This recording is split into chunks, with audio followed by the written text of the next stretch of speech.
Judges chapter 2, verses 11 to 16. And the people of Israel did what was evil in the sight of the Lord, and served the Baals.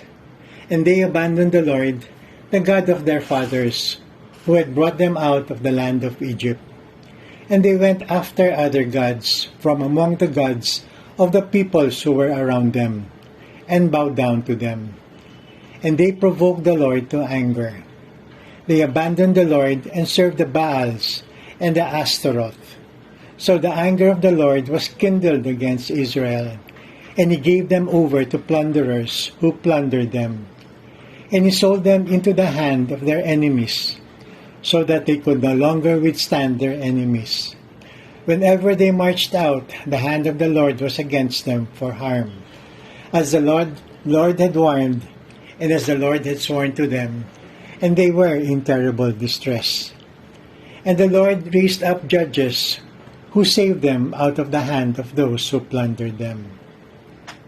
Judges chapter 2 tells us how God had brought his people out of slavery in Egypt, and how he brought them to the land he promised to their ancestors, a land flowing with milk and honey.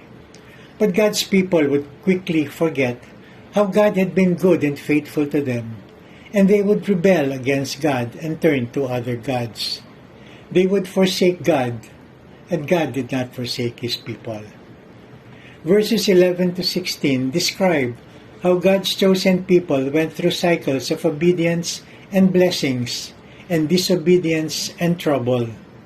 When they obeyed God, they enjoyed peace in the land and God's blessings.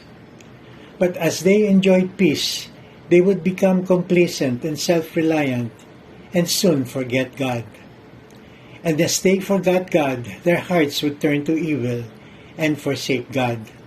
But God did not give up on his people, and he would get their attention back to him. God would turn them over to their enemies who plundered them, and in their distress they would cry out to the Lord to save them.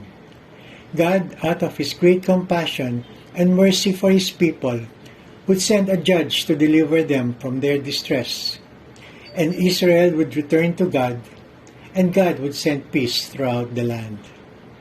Then the people would become self-reliant and forget God again, and the cycle would start over again. As we study the life of God's chosen people, we cannot understand how Israel could be so stubborn, that they would prefer to go through cycles of obedience and disobedience, and blessings and curses. But what is truly amazing is God's revelation about himself, how in the life of his chosen people, we see his character of grace and mercy and forgiveness. That despite the stubbornness of Israel, God remains faithful to them. We see his compassion as his people cry out to him to save them from the hands of their enemies, and how he takes pleasure in blessing them as they return to him. Israel would go through cycles of blessings and curses over and over, and we see how God would show his mercy again and again every time Israel would return to him. You and I do not have to follow the cycle that Israel went through, but there will be times that we will fall short of the glory of God. And what comfort it is to know that no matter how many times you fall, God's grace would abound even more. I would like to end by sharing the lyrics of a song by Laura Story called Grace, and it goes, I ask you, how many times will you pick me up when I keep letting you down? And each time I will fall short of your glory, how far will forgiveness abound? And you answer, my child, I love you, and as long as you're seeking my face, you'll walk in the power of my daily sufficient grace. Praise God that his grace abounded in the life of his chosen people, in the midst of their stubbornness, through their cycles of obedience and disobedience. And praise God that his grace for you and me is the same yesterday, today, and tomorrow.